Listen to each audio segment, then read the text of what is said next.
नमस्ते, कैसे हैं आप सबका बहुत बहुत धन्यवाद कि आपने मेरा चैनल और मुझे एक्सेप्ट किया।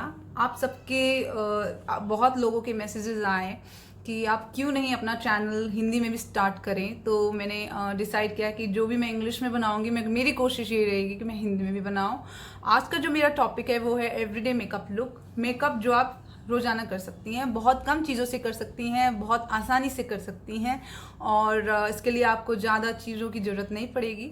आप चाहे घर पे हो, आप चाहे ऑफिस जा रही हो, अगर आपको मार्केट जाना है, अगर कोई गेस्ट आपके यहाँ आ रहे हैं या आपको कोई छोटी मोटी पार्टी अटेंड करनी है, आप इसको कहीं पे भी कर सकती हैं। तो चलिए शुरू करते हैं। सबसे पहले आप कोई भी मॉइस्चराइज़र लीजिए और अपने फेस पे लगाएं। ये स्टेप इसलिए ज़रूरी है क्योंकि अगर आपका फेस मॉइस्चराइज नहीं रहेगा तो आप अपना जो मेकअप है वो लंबे टाइम तक नहीं रख पाएंगी। ये करने के बाद आप कोई भी एक प्राइमर ले सकती हैं। मैं अभी कलर बार प्राइमर यूज़ कर रही हूँ। प्राइमर का यूज़ ये है कि आप जब भी कोई फाउंडेशन या कंसीलर लगाती हैं तो जो वो प्राइमर हम यूज करते हैं वो हमारे पोर्स को ब्लॉक नहीं होने देता है, ना कोई कंसीलर या फाउंडेशन हमारे फेस के अंदर एंटर नहीं करता है। इसीलिए कंसीलर से पहले प्राइमर यूज किया जाता है। अब हम लॉरियल का ट्रू मैच कंसीलर यूज करेंगे। अगेन आप कोई भी कंसीलर, कोई भी फाउंडेशन यूज़ कर सकते हैं क्योंकि हम पूरे फेस पे नहीं लगाने वाले हैं इसको। हम बस जहाँ जहाँ हमारे अगर कोई पिंपल है, कोई दाग धब्बे हैं, अगर हमारे आंखों के नीचे डार्क सर्कल्स हैं, आंखों के ऊपर, स्पेशली मैं तो टी जोन पे ही लगाना प्रेफर करती हूँ। तो मैंने अब ब्यूटी ब्लेंडर लिया है। ये एक स्पॉन्ज है जो बहुत अच्छे से फाउंडेशन या कंसीलर को फेस पे मर्ज होने देता है। इसको यूज़ करने के लिए आपको गुनगुने पानी में या नॉर्मल वाटर में सोक करना ज़रूरी है। जब आप इसको सोक कर लें उसके बाद स्क्वीज करके आप इसको ऐसे यूज़ कर सकती हैं। अब हम एक लाइनर यूज़ करेंगे। मैंने अभी नायका रोलर पेंसिल यूज़ की है।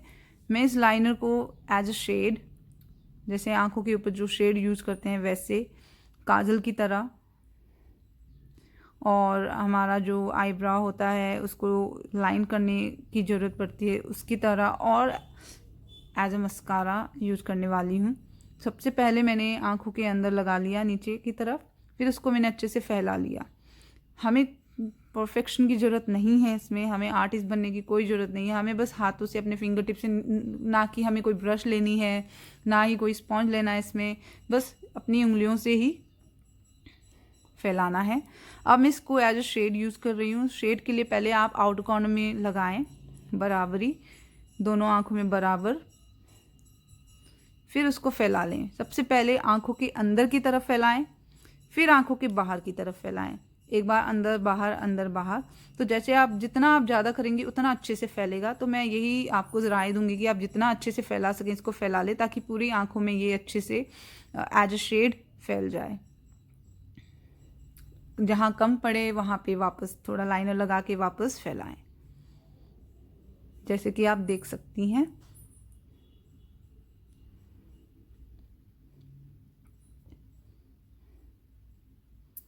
मुझे अपने राइट आई में थोड़ा सा कम लग रहा है तो मैंने वहाँ पे बीच में लगा के वापस थोड़ा और स्मर्च कर दिया और फैला लिया है।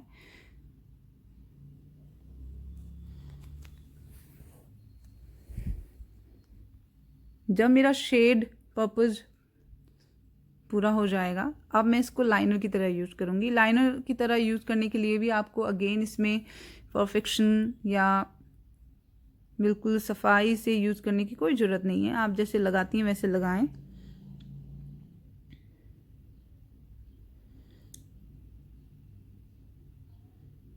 ज़्यादा अंदर तक ना लगाएं, इनर पार्ट ऑफ द आई तक ना लगाएं, बस थोड़ा सा आगे इनर पार्ट से छोड़ के फिर अब आप इसको अच्छे से स्मर्च कर लें अपनी उंगली की मदद से बाहर की तरफ, जैसे कि आप देख सकती हैं।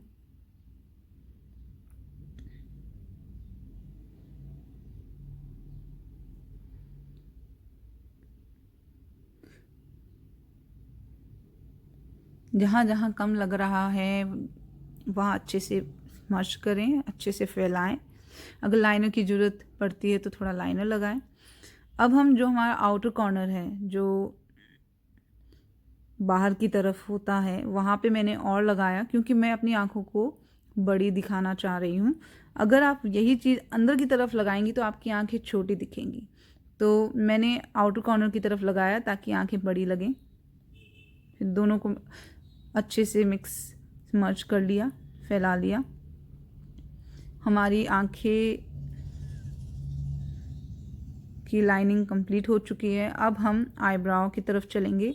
मैं अपने आईब्राव कभी थ्रेड नहीं करवाती, तो मैं उसको अच्छे से डिफ़ाइन करने के लिए, बिल्कुल सफाई से लुक देने के लिए, हमेशा जहाँ जहाँ बाल कम है मेरे स्पेशली अंदर की तरफ जो inner part of the eyebrows हैं, वहाँ पे मैं लाइनर लगाती हूँ और अपनी हाथों की मदद से, उंगलियों की मदद से शेप दे देती हूँ।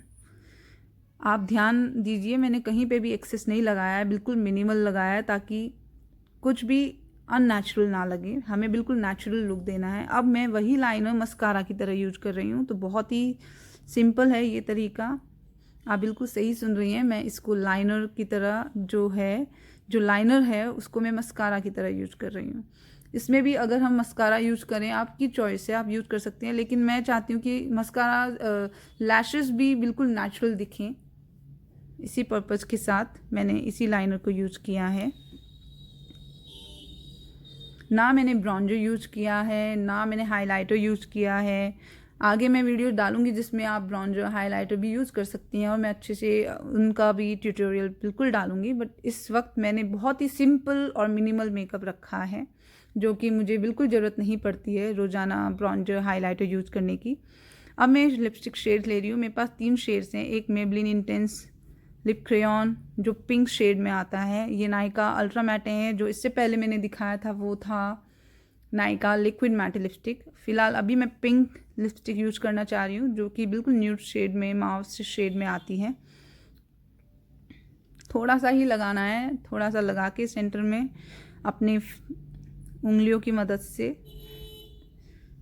अच्छे से फैला लें। अपने लिप्स को शेप देने के लिए आप कोई भी एक लाइनर लीजिए जो कि एक शेड इससे आगे हो, ऊपर हो, थोड़ा डार्क हो, ताकि आपकी लिप्स का जो शेप है अच्छे से उभर के आए।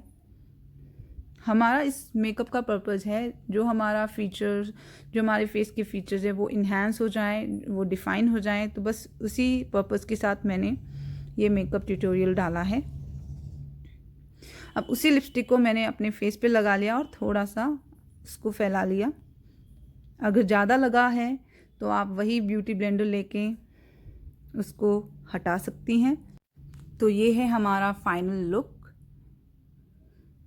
कोई भी एज की लेडी ये मेकअप कर सकती हैं, कॉलेज गर्ल भी कर सकती हैं। अगर आप बिंदी सिंदूर लगाती हैं साड़ी सूट में तो वो भी यूज़ कर सकती हैं। अगर आप वेस्टर्न क्लोथ्स लगाती हैं तो आप अवॉइड कर सकती हैं। तो आई होप आपको ये मेरा ट्यूटोरियल अच्छा लगा हो। प्लीज़ लाइक करें, सब्सक्राइब करें। बहुत बहुत धन्यवाद।